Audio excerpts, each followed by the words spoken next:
Bonjour, Christophe Valaz, je suis paysan-cueilleur. Suivez-moi.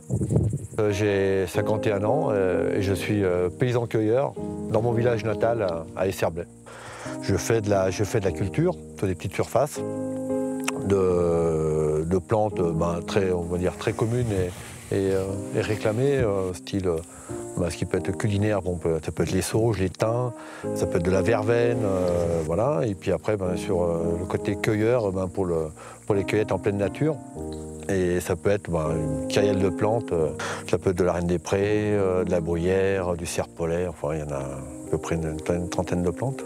Moi je suis installé depuis une dizaine d'années suite à un licenciement, après avoir passé une vingtaine d'années dans l'industrie, en mécanique générale. Puis, comme j'aime à dire, j'ai eu une belle promotion, j'ai été licencié.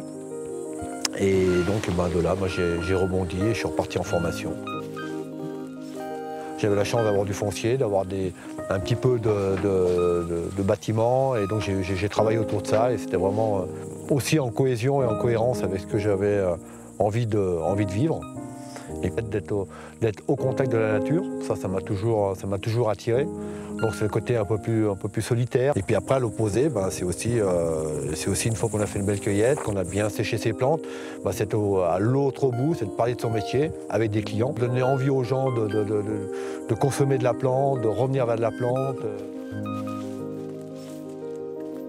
En termes sociétaires à Groupama, forcément qu'à un moment donné, mon conseiller agricole, il m'a dit « Mais Christophe, pour faire la promotion de ton exploitation, il y a cet outil de communication que peut être Grand Village ». Et donc c'est par ce biais-là que j'y suis arrivé. Voilà, et j'y suis venu tout à petit, j'étais bien accompagné. Un jour, on m'a dit « Mais la question, on me pose la question, on me dit « Mais vous ne regrettez pas d'avoir changé de métier, de faire ce métier-là et d'être parti dans cette voie-là » Et j'ai répondu « Si, je regrette de ne pas avoir commencé plus tôt ».